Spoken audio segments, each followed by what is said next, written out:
नमस्कार and welcome to all of you in Global Lookout. दोस्तों recently हुआ क्या है कि यूएसए ने टोटल 24 कंपनीज पे सैंक्शन लगाया है, जिसमें से 6 कंपनी जो है वो पाकिस्तानी कंपनी है। ये पाकिस्तानी कंपनी कर क्या रही थी, ये पाकिस्तान की जो न्यूक्लियर पावर है उसको बढ़ाने की कोशिश कर रही थी, न्यूक्लियर प्रोलिफरेशन में हेल्प कर रही थी पाकिस्तान को, और ऐसे न्यूक्लियर एक्टिविटी में इन्वॉल्व थी जो कि डेट्रीमेंटल हो सकता था यूएस के, और यूएस के हित में नहीं था, ऐसा कहना है यूएसए का। दूसरा एक और न्यूज है सैंक्शन से रिलेटेड। हुआ क्या है कि रिसेंटली एक इंडियन पे सैंक्शन लगाया गया है यूएस की तरफ से, और ये सैंक्शन ऐसा कह लो आप लोग की एनिमेशन के चक्कर में लगा हुआ है। पूरा इशू हुआ क्या है ये भी हम लोग डिस्कस करेंगे आगे।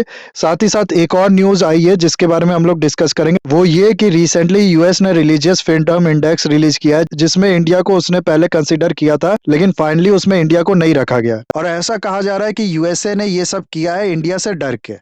क्यों, ये मैं अभी आपको बताऊंगा इस वीडियो में आगे। और इस चीज से पाकिस्तान बहुत ज्यादा खफा हो गया यूएसए से, काफी शिकायतें की है उसने, और ऐसा कहा है कि इंडिया को भी इसमें होना चाहिए। तो ये सारी न्यूज, ये तीनों न्यूज क्या है हम लोग देखेंगे, इससे रिलेटेड चीजों के बारे में, पूरी डेवलपमेंट क्या हुई है उसके बारे में देखेंगे, और भी बहुत कुछ आपको इससे रिलेटेड जानने को मिलेगा इस वीडियो में। बस आपको एंड तक बने रहना है, और अगर वीडियो अच्छा लगे तो लाइक, कमेंट, शेयर, सब्सक्राइब जरूर करना।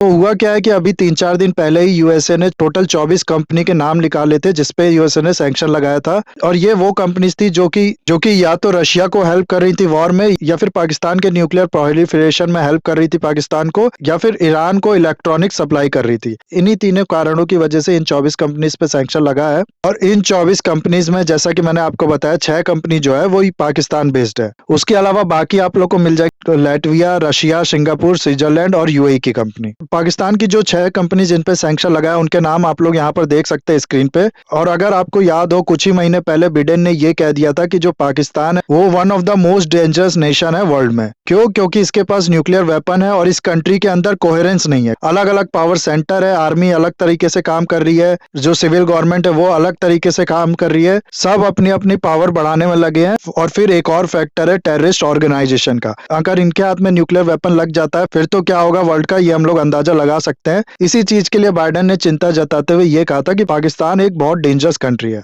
और यही चीज यहाँ पर रिफ्लेक्ट करती है। ये 6 कंपनी वो कंपनी है जैसा कि मैंने आपको बताया जो कि पाकिस्तान को न्यूक्लियर प्रोलिफरेशन में या फिर उसके न्यूक्लियर टेक्नोलॉजी जो है उसको सप्लाई करने में हेल्प कर रही थी। आज के टाइम पे जो सबसे बड़ा खतरा है पाकिस्तान में वो पाकिस्तान की आर्मी ही है, चाहे वो पाकिस्तान के लिए ही हो गया या फिर वर्ल्ड के लिए हो गया। अगर आपने हाल में इमरान खान के कुछ दिन पहले के स्टेटमेंट सारे देखे होंगे, या फिर इनके पार्टी से रिलेटेड जो लीडर है उनके स्टेटमेंट दिखे होंगे, तो आपके पास पाकिस्तान आर्मी का पूरा कच्चा चीटा खुल जाएगा। हाल ही में कमर जावेद बाजवा जो पाकिस्तान के आर्मी चीफ थे वो रिटायर हुए थे, और ऐसा कहा जा रहा था कि ये बिलियनियर बन के रिटायर हुए हैं। और इसमें कोई शॉकिंग बात भी नहीं है। दरअसल आज के टाइम में इतना ज्यादा करप्शन है पाकिस्तान आर्मी पे कि ये बहुत छोटी बात है वहां के आर्मी चीफ के लिए। और कल को बिल्कुल इसके चांसेस है कि पाकिस्तान का कोई हाई रैंक का टॉप आर्मी ऑफिशियल थोड़े से पैसों के लालच में पाकिस्तान की जो न्यूक्लियर टेक्नोलॉजी और सीक्रेट है उसको सप्लाई कर दे किसी और कंट्री को। हो सकता है आप में से कुछ लोग कहोगे कि ये तो बहुत दूर की बात हो गई, ऐसा कहाँ पॉसिबल है। अगर कोई एक करप्ट होता भी है तो बाकी सब तो ठीक है कि वो रोकेंगे इसको। देखो ये चीज मैं कोई ऐसा नहीं है कि खुद से बना के बोल रहा हूँ, ऐसे पहले भी न्यूज आए हैं। अभी हाल की ही बात करें तो कुछ दिन पहले ही रशिया के एक सेनेटर ने यह कहा था कि पाकिस्तान न्यूक्लियर वेपन से रिलेटेड टेक्नोलॉजी सप्लाई कर रहा है यूक्रेन को। और ये ऐसा एलिगेशन है ना जिसको आई एम श्योर काफी ज्यादा सीरियस लिया गया होगा वेस्ट में। भले ये सच हो या ना हो ये तो बात की बात है, लेकिन इसको ऐसे ही इग्नोर नहीं किया गया होगा। उसके अलावा पहले भी आप लोग देखो ना तो पाकिस्तान का न्यूक्लियर नेक्सस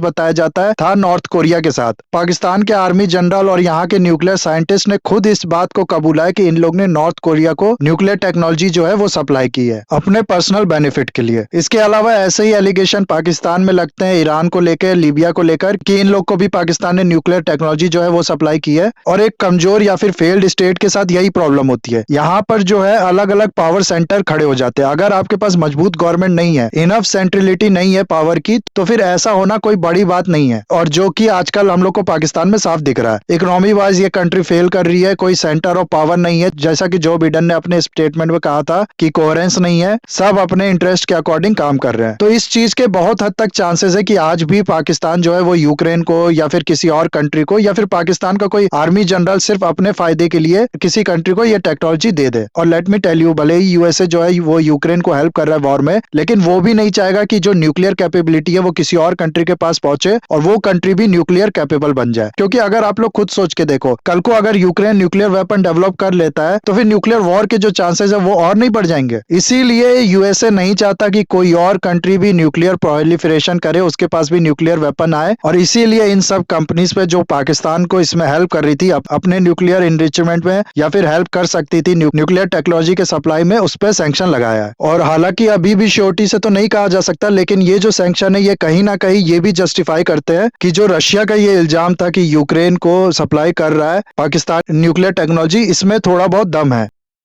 दूसरा जो एक इंडियन पे सैंक्शन लगाया है यूएसए ने, उसका क्या चक्कर है कि नॉर्थ कोरिया आपको पता होगा कि अपने आप को बिल्कुल आइसोलेट करके रखना चाहता है। वो बाहर की दुनिया से अपने लोगों को ज्यादा इन्फ्लुएंस नहीं होने देना चाहता है कि डेमोक्रेसी, लिबर्टी, ये सब कॉन्सेप्ट जो नॉर्थ कोरिया के लोग हैं उनके दिमाग में ना आ जाए। अभी हाल में ही एक न्यूज आई थी कि नॉर्थ कोरिया में ये इंस्ट्रक्ट दिया गया था पेरेंट्स को कि वो अपने बच्चे का नाम बम या फिर गन रखे, क्योंकि ऐसा कहा जा रहा था कि इससे नेशनलिज्म की भावना बढ़ेगी नॉर्थ कोरिया के लोगों के अंदर। हालांकि एग्जैक्ट नाम जो है वो बम या फिर गन नहीं रखा जाएगा, जो नॉर्थ कोरिया की लैंग्वेज में बम को या फिर गन को कहा जाता है वो रखा जाएगा। तो इस तरीके के भी ऑर्डर जो है वो नॉर्थ कोरिया की गवर्नमेंट निकाल देती है ताकि उनके यहाँ के जो लोग हैं उनके अंदर बहुत ज्यादा नेशनलिज्म की भावना पैदा हो और बाहर की कंट्री का बिल्कुल इन्फ्लुएंस उन पे ना आए।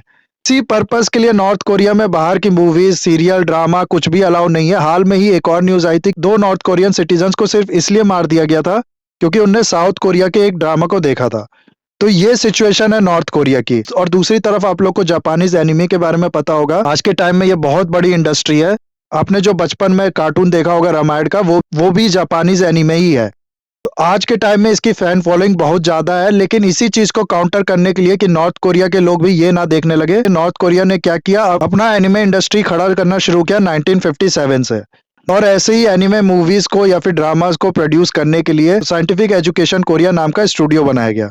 अब हुआ क्या है कि ये जो स्टूडियो है ना, साइंटिफिक एजुकेशन कोरिया, इस पे ऑलरेडी यूएसए कई ज्यादा रेस्ट्रिक्शन लगा चुका है पहले भी, जिसकी वजह से इसको काफी ज्यादा दिक्कत होती है। ये कोई भी फाइनेंशियल सिस्टम, पेमेंट करना हो गया, पेमेंट रिसीव करना हो गया, ये इसको बहुत मुश्किल पड़ता है। यूएसए का कहना है कि ये जो स्टूडियो है ये ह्यूमन राइट्स का उल्लंघन करता है, अपने वर्कर्स को सही पेमेंट नहीं देता है, बहुत ज्यादा करप्शन है इसके अंदर और वर्किंग कंडीशन जो है वो बहुत ज्यादा खराब है। लेकिन फिर भी ये जो स्टूडियो है ये अपना काम चालू रखा। और यूएस का ये जो सैंक्शन है इसको इवेट करने के लिए इसके जो मटेरियल प्रोवाइडर थे वो क्या करते हैं कि अलग अलग लूपहोल्स का इस्तेमाल करने लगते हैं। ये सब चल रहा था काफी टाइम से, लेकिन अभी 9 दिसंबर को आप लोग को पता होगा कि हम लोग international anti corruption day celebrate करते हैं और 10 दिसंबर को हम लोग सेलिब्रेट करते हैं इंटरनेशनल ह्यूमन राइट्स डे। तो इन्हीं दिन के ओकेजन पे यूएस ने सोचा कि इन कंपनीज के खिलाफ एक्शन लिया जाए और 2 इंडिविजुअल और 7 एंटिटीज के खिलाफ यूएस ने सैंक्शन लगा दिया, क्योंकि वो लूपहोल्स का इस्तेमाल करके इस स्टूडियो से पैसे रिसीव कर रहे थे। इन 2 इंडिविजुअल में एक जो है उनका नाम है दीपक सुभाष यादव, नाम से ही आप लोग पहचान लिए होंगे, ये इंडियन ही है। इनने कोरियन स्टूडियो के लिए प्रोडक्शन का काम चालू रखा और एक दूसरी चाइनीज बेस्ड कंपनी के नाम पे अपना पेमेंट मंगाया, इसीलिए इन पे सैंक्शन लगाया गया है। तो देख सकते हैं आप लोग, एनीमे के चक्कर में, कार्टून के चक्कर में सैंक्शन लग गया एक इंडियन पे, और सिर्फ एक इंडियन पे नहीं, एक और पर्सन पे प्लस 7 और एंटिटीज पे। इसके अलावा एक और लास्ट न्यूज जो थी वो ये कि recently US commission on international religious freedom ने कंट्रीज ऑफ पर्टिकुलर कंसर्न की लिस्ट निकाली है, जिसमें वो बताता है वो कौन सी कंट्रीज है जहां पर जो माइनॉरिटीज हैं उनके खिलाफ अत्याचार हो रहा है, उनको टॉर्चर किया जाता है, रूल और हॉस्टिलिटी उनके खिलाफ दिखाई जाती है। ये जो लिस्ट है ना, ये पहले प्रिपेयर करता है US commission of international religious freedom यानी यूएससीआईआरएफ, और फिर प्रेसिडेंट को देता है और वो फिर फाइनली इसको अनाउंस करते हैं। इसमें जो यूएससीआईआरएफ ने लिस्ट दी थी उसमें इंडिया का भी मेंशन था, लेकिन बाद में विडेन द्वारा इंडिया को फाइनली इस लिस्ट से हटा दिया गया।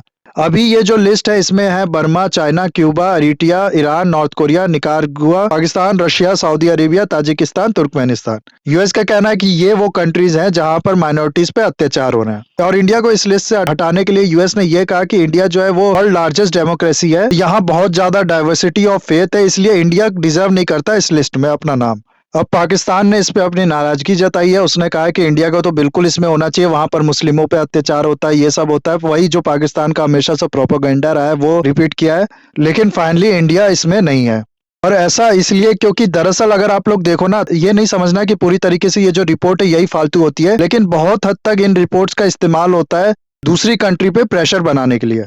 कैसे कि जिन कंट्रीज के साथ यूएसए के रिलेशन अच्छे नहीं होंगे, फिर यूएसए और वेस्ट किसी दूसरी कंट्री से कोई काम निकलवाना चाहती हैं तो उन पे दबाव बनाने के लिए जो रैंकिंग होती है उन कंट्रीज की वो इन्फ्लुएंस करती हैं, क्योंकि ज्यादातर जो इस तरीके की रैंकिंग है वो वेस्टर्न कंट्रीज ही निकालती हैं। इसलिए उन पे लगातार इल्जाम लगता है कि इस रैंकिंग्स को या फिर अपने मीडिया को वो इस्तेमाल करती हैं as a tool of foreign policy. कोई भी कंट्री ऐसी नहीं होगी जिसके साथ वेस्टर्न कंट्रीज के रिलेशन अच्छे होंगे और उनकी किसी रैंकिंग में वो कंट्रीज ऊपर होगी। इंडिया के साथ भी इनने खूब ट्राई किया इस चीज का, जो वेस्टर्न मीडिया वो कंटिन्यूअसली क्रिटिसाइज करता है इंडिया को, लेकिन हुआ क्या है कि इंडिया की तरफ से अब लगातार जवाब देना शुरू किया गया है। आपको याद हो अगर तो इसी साल की शुरुआत में जब एंटोनी ब्लिंकन ने ये कहा था कि हम लोग कंसर्न है इंडिया में जो रिलीजियस फ्रीडम है उसको लेके, तब इस पे हमारे जो फॉरेन मिनिस्टर हैं एस जयशंकर जी, उनने ये कहा था कि हम भी कंसर्न है जो यूएस में माइनॉरिटीज राइट है उसको लेके। तो एक तरीके का क्लियर और टिट फॉर टैट स्टेटमेंट जो है वो रिलीज किया जाने लगा है आजकल। और अभी नवंबर के टाइम पे जब यूएस सीआईआरएफ ने अपनी रिपोर्ट दी थी प्रेसिडेंट को, तो इंडिया ने साफ रिजेक्ट कर दिया था इस रिपोर्ट को और ये कहा था कि इंडिया में इसका नाम होना ये दिखाता है कि ये जो कमीशन है ये बायस्ड है और मोटिवेटेड एजेंडा पे काम कर रहा है। तो एक तरीके से ये मैसेज जाना शुरू हुआ यूएसए की तरफ कि ये जो प्रेशर है ये हम लोग पे काम नहीं करेगा और अगर आप लोग फालतू की चीजें बोलोगे हमारे बारे में, हम लोग भी आपके यहाँ जो इशू है उसको लेके सवाल उठाएंगे। इसके अलावा रिसेंटली एक और डेवलपमेंट हुई थी कि पटना की एक थिंक टैंक जिसका नाम है सेंटर फॉर पॉलिसी एनालिसिस, उसने एक अपना इंडेक्स बनाया जिसको देसी ग्लोबल माइनॉरिटी इंडेक्स कहा जाता है। देसी इसलिए क्योंकि इंडिया में बनाई ये पहला एशिया अफ्रीका या फिर नॉन वेस्टर्न इंडेक्स है। अब तक इस तरीके के जितने भी इंडेक्स हुआ करते थे वो वेस्टर्न कंट्रीज ही बनाती थी। इसमें इंडिया जो है उसकी रैंक 1 है और जो यूएसए है उसकी रैंक 5 है। इंडिया के बाद आपको मिलेगा साउथ कोरिया, जापान, फिर पनामा, उसके बाद यूएस है। रशिया की रैंक 52, चाइना की 90, बांग्लादेश की 99, यूके की है 54, रशिया के बाद यूके की है और यूएई की है 61। तो इस लिस्ट में अगर आप लोग देखो तो रशिया की रैंक है 52, यूके की है 54 और यूएसए की जो लिस्ट है जिसमें वो कहता है कि यहाँ पर माइनॉरिटी पे अत्याचार हो रहा है उसमें यूके नहीं है और रशिया मिल जाएगा। तो ये चीज साफ दिखाती है कि यूएसए को भी ये चीज समझ में आ गई होगी कि इंडिया जो है वो इंफॉर्मेशन वॉरफेयर जो होता है उसको अच्छे से समझ रहा है और उसको डील करने में सक्षम है। तो ये जो प्रेशर बनाने का तरीका है यूएसए का वो बाकी सभी कंट्री पे काम करेगा। इंडिया पे भी पहले काम करता था लेकिन अब इंडिया पे काम नहीं करेगा। इसीलिए हो सकता है यूएसए थोड़ा बैकफुट पे आया हो और प्रेसिडेंट ने इंडिया का जो नाम है वो इसमें से निकाल दिया हो। लेकिन कुछ लोग, जैसा कि मैंने आप लोग को बताया, उन लोग की नाराजगी जायज है। इतने सालों की जो मेहनत है उनकी वो व्यर्थ हो रही है। तो खैर जो भी हो, इस वीडियो को हम लोग यहाँ पर खत्म करते हैं। आई होप ये वीडियो आपको अच्छा लगा होगा। इसे लाइक, कमेंट, शेयर, सब्सक्राइब जरूर कीजिएगा। That's all, have a nice day, take care.